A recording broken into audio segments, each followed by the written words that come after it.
Specialist First Class Lena Petrova was 5 days into a solo reconnaissance loop, deep behind the contact line. Her objective was static: observe, record, and remain invisible. Visibility was minimal, a dense, wet fog clinging to the lowlands, and the silence was unnerving, broken only by the drip of moisture from the stunted pines. She hadn't slept for 42 hours, the exhaustion a dull, pervasive ache that settled behind her eyes and slowed her motor functions.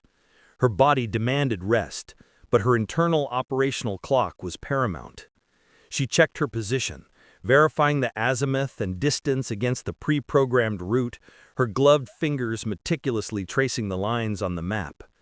The mission required perfect adherence to a schedule designed for a fully rested operative. She accepted the deficit, compensating with rigid external discipline. She was the only monitor of her progress, the only judge of her performance. The silent battlefield is fought in the choice to keep marching when no one is watching. This isolation was the ultimate test of character. The internal voice, smooth and persuasive, began its negotiation. Just an hour, a brief halt to recalibrate. The fog provides perfect cover. Lena recognized this insidious plea. It wasn't just the body speaking. It was the failure mechanism, the mind's attempt to rationalize a compromise of the mission parameters. She countered it with a simple, cold recitation of the protocol for a Level 3 observation post-insertion. Every step, every check, every contingency. The rigidity of the procedure became her refuge, the structure that prevented the emotional landscape from collapsing. Discipline was the firewall protecting her resolve. Her kit weighed heavy, a constant reminder of the physical cost, but she focused on the balance, the familiar weight distribution that allowed her to move as a unit. Her movement was an exercise in controlled efficiency, eliminating any wasted energy or superfluous sound, preserving the necessary reserve for an emergency. She encountered a section of unexpected swampland, a sucking, energy-draining morass that was not marked on her terrain map. Her boots sank suddenly past the ankle, and the cold water hit her skin with a shock. The momentary halt was infuriating, a disruption of her perfect rhythm. Her first, visceral reaction was frustration, but she immediately suppressed it. Emotion was the enemy of objective analysis. She slowly, methodically extracted her boot, using the surrounding reeds for leverage, resisting the urge to pull quickly and risk a sprain. She analyzed the problem. The terrain was shifting, likely due to recent heavy rains. She adjusted her route, moving to higher ground parallel to her original line, adding a minimum of 300 meters to the distance. She calculated the time penalty, 12 minutes, and committed to making it up in small increments over the next 6 hours, rather than risking a reckless burst of speed now. This was the practice of endurance, never sacrificing the long-term goal for short-term relief. The pain in her knees, exacerbated by the cold and the cumulative fatigue, was now a loud, constant distraction. It was a rhythmic, burning ache that sought to dominate her consciousness. She treated the pain not as a symptom of failure, but as a data point, a measure of her ongoing commitment. She refused to take the prescribed anti-inflammatory medication unless the pain threatened to incapacitate her movement, conserving the resources for a true critical injury. She utilized a mental technique learned in survival school, focusing her attention on a single benign sensation, like the friction of her wool glove against her pack strap, allowing the pain to exist without acknowledging its authority. Her self-control was absolute. She was a vehicle of the mission, and a vehicle does not complain about the fuel level or the state of the road. It simply drives. She recalled the words of her mentor during the selection phase, the colonel who spoke not of glory, but of accountability. Integrity is not a public virtue specialist. It is the bridge between your commitment and your action. It is what you choose when the radio is silent and the eyes of the command are elsewhere. That phrase resonated now, deep in the silent, cold woods.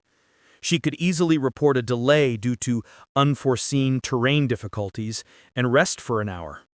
No one would question it. But the mission profile demanded a certain velocity, a certain integrity of the timeline.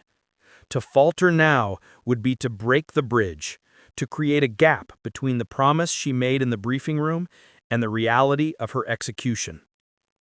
Honor is not a declaration, it is the sum of choices made in isolation. She pushed forward, the weight of the invisible accountability heavier than her pack. The need for sleep became a physical force, a heavy lid pressing down on her brain. She began to experience micro-sleeps, brief, terrifying lapses in consciousness where she would stumble or lose her balance. To combat this, she employed a strategy of constant, complex mental engagement. She began reciting the Geneva Convention protocols in reverse order, then moved to the tactical call signs of every unit in her sector, alternating between the English and native phonetic alphabets. This forced, rigid mental activity stimulated her prefrontal cortex, overriding the brain's demand for rest. She treated the microsleeps as threats, as dangerous as an unexploded mine or an undetected tripwire. Her survival depended on her ability to maintain a 100% operational awareness, and she would use every mental trick, every internal resource to achieve it. She found the small, derelict woodsman's shack that marked her next waypoint. It was a welcome, familiar point of reference. She didn't enter the shack, too obvious a potential cache or trap, but used its collapsed stone foundation for a brief, 5-minute tactical stop. She remained standing, leaning against the cold stone, forcing her body to remain vertical, resisting the gravitational pull of rest. During these 5 minutes, she performed a full systems check: gear integrity, radio function, weapon status. She checked her boots, rubbing the friction points on her feet, anticipating and preventing blisters, a small but critical act of foresight. She ate a small, calorie-dense piece of chocolate, forcing herself to chew it 20 times, maximizing the metabolic process. 5 minutes of absolute professional efficiency, and then the march resumed. The clock was a demanding but fair master. As she moved into the high, rocky terrain, the fog began to burn off, revealing a clear, cold sky and the brutal landscape ahead. The increase in visibility was both a benefit and a threat. She had clearer sight lines, but she was now exposed to potential long-range observation. She immediately adjusted her movement pattern, utilizing shadow lines and traversing the ridgeline just below the crest, maintaining the advantage of cover and concealment. This quick, intuitive adaptation was the essence of her professional excellence, not simply following the plan, but maintaining the spirit of the plan, security and stealth in the face of changing reality. Her internal voice was now quiet, subdued by the constant demanding focus of the task. The fear, the pain, the exhaustion, they had all been silenced by the overwhelming noise of the operational procedure. She slipped on a patch of icy shale, twisting her ankle sharply. The pain was immediate, electrifying, a sharp, white flash that momentarily compromised her control. She fell heavily, cursing silently, forcing the sound into her scarf. She lay still, immediately checking for 2 things. Security first, was the fall visible or audible, and then the injury. The ankle was throbbing, a deep, persistent ache, but she could bear weight. Grade 1 sprain. She pulled the pressure bandage from her pocket, the motion practiced and immediate, wrapping the joint tightly over her boot. She didn't permit herself a moment of self-pity or anger. The injury was a new operational constraint, a variable to be factored into the equation. It meant slower movement, increased sound, and higher energy expenditure. She accepted the new difficulty and adjusted her internal timeline, granting herself an extra hour to complete the loop, a necessary modification to maintain integrity. She began to walk again, favoring the injured foot, the gait now a rhythmic, controlled limp. The pain surged with every pressure point, a constant reminder of the failure of her body. She began a silent internal inventory of all her gear, listing the item, its purpose, its weight, and its status, a purely mental task to override the focus on the pain. She categorized the mission package: secure, priority 1. Her rifle: clean, ready, priority 2. Her water: low, priority 3. The mental exercise created a separation between the subjective experience of suffering and the objective reality of the mission. She was using her discipline to mentally amputate the feeling of the injury, treating it as an external factor, a piece of damaged equipment that must still function under extreme load. The silence of the woods became heavy, almost palpable. It was the silence of a hidden enemy, of a world that did not care about her mission or her pain. She focused on the sound of her own breathing, turning it into a calming, self-sustaining loop. She realized that endurance was not about a sudden burst of heroic effort. It was the cumulative result of a million small refusals to quit. Every single step, every resisted urge to rest, every decision to ignore the pain, each was an act of deliberate will. She was building the bridge of integrity, one agonizing plank at a time. The destination was simply the result of an unbreakable process. She reached the final sector, the ridge overlooking the target location.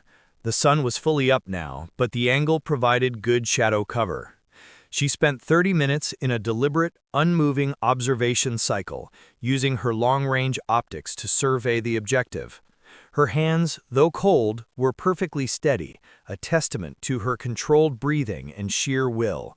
She recorded the details: vehicle types, patrol routes, number of personnel, security vulnerabilities. Her report had to be perfect, free of any error caused by fatigue or distraction. The quality of her output was the final, definitive measure of her discipline. She was a witness in a hostile world, and a witness must be unimpeachable.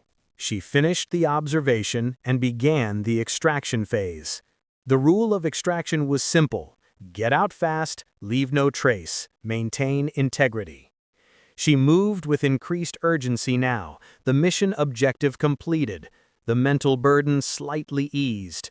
However, the physical exhaustion of the past 5 days intensified, capitalizing on the momentary lapse of absolute mental pressure.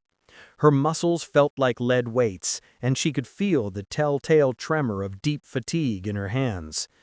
Fatigue is merely the body's opinion. The mission is fact. She used this mantra to reject the body's protest, pushing her pace faster than her injured ankle recommended, trading short-term pain for long-term security. She encountered a high fence, an unexpected, unmarked obstacle. The fence was electrified, indicated by the faint, high-pitched hum she heard when she pressed her ear close to the ground. She couldn't climb it, and she couldn't risk cutting it without an undeniable sound signature. She analyzed the perimeter, identifying a small drainage culvert running underneath the fence, partially submerged in cold, muddy water. It was a tight, difficult squeeze, the most undignified solution, but the only safe one. She removed her pack, securing her rifle and the mission package, and slid into the cold, dark opening. The crawl through the culvert was a violation of all her senses. The cold, the smell of stagnant water and earth, the claustrophobic darkness. This was the moment where emotional endurance was tested. She felt a brief, uncontrollable wave of revulsion, but she immediately channeled the feeling into mechanical action. Hands forward, pack pulled behind, slow, controlled movement. She focused only on the light at the other end, reducing her world to a tunnel of necessary progression. She emerged on the other side, covered in mud and freezing cold, but completely secure and undetected. This moment, the deliberate choice of a difficult, unpleasant action over a risky, simple one, was the ultimate expression of her professional code. She was now in the final kilometer toward the prearranged rendezvous point. The sun was high, and the chance of being seen was increasing. She moved from shadow to shadow, utilizing every bit of available cover. The pain in her ankle was a dull, constant fire, forcing her to rely on the supporting muscles in her back and thighs, which now screamed in protest. She found a strange, detached beauty in the suffering. It was the proof that she was paying the necessary price for the mission's success. She was fully present in the moment, every sensory input amplified, her focus sharp and crystalline. She reached the final tree line overlooking the extraction point. She dropped to a prone position and established her final overwatch. She waited for the predetermined time, 1400 hours, without checking her watch more than necessary, relying on the internal clock she had meticulously calibrated over the last 5 days. The discipline of waiting was often harder than the discipline of movement. She remained completely motionless, a component of the earth, waiting for the precise second of her extraction window. This stillness, this absolute control in anticipation, was the apex of her endurance. At exactly 1400, the high, distinct hum of the rotary aircraft appeared on the horizon, approaching low and fast. She secured the mission package, readying the code word signal. She allowed herself a final internal inventory of the journey: the swamp, the injury, the sleep deprivation, the psychological negotiation with the self. She hadn't succeeded by ignoring the difficulties, but by processing them through the filter of professional procedure. She had remained true to the code when the consequences of compromise were entirely internal.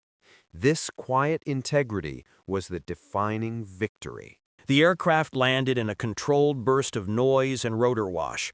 She rose, moving into the open with a professional, unhurried gait, despite the crushing fatigue.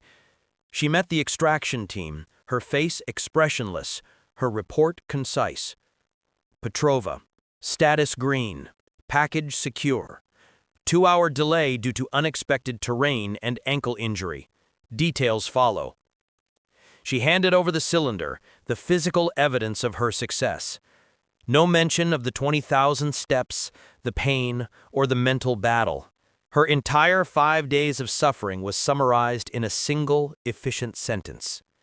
As the aircraft lifted off, taking her away from the hostile terrain, Lena finally allowed her eyes to close.